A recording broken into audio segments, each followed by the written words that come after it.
கேட்டீங்களா இல்லையா? என்ன நினைச்ச பக்கத்துல உட்காந்து தெரியல, ஆனா கொஞ்சம் கட்டி தான் பேசுறேன். சப்பா அவன்லாம் வரமாட்டான். வைங்க போனேன். இன்னுமா அவனை நீங்க லவ் பண்ணுறீங்க? ஏன்னா புது தம்பதியை பிரிக்கிறீங்க?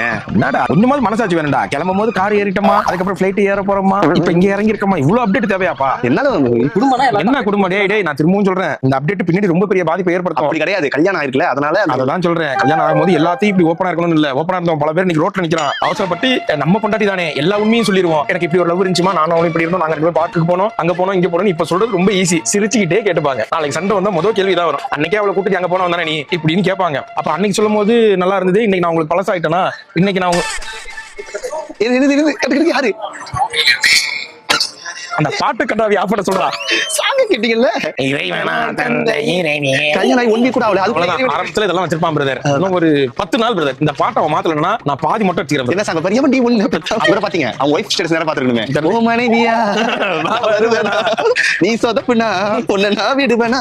ஆனா நீங்க உண்மையிலே இளம் வயதினர்கள் இந்த மாதிரி சந்தோஷமா இருக்க பொறாமையில பேசுறீங்க. உங்களுக்கு வந்து இப்ப உங்களுக்கு வாழ்க்கை முடிஞ்சல அவ்வளவுதான் லைஃப். இப்படி எல்லாம் கிடையாது பிரதர். இப்பவே நான் உங்களை வார்ன் பண்றேன் பிரதர். இதுக்கப்புறம் இது எல்லாம் மீறி போச்சுன்னா அதோட கான்சிக்வன்சஸ் நீங்க அனுபவிக்கிற நிலைமையில நீங்க இருக்க மாட்டீங்க. பயமுத்துறீங்க.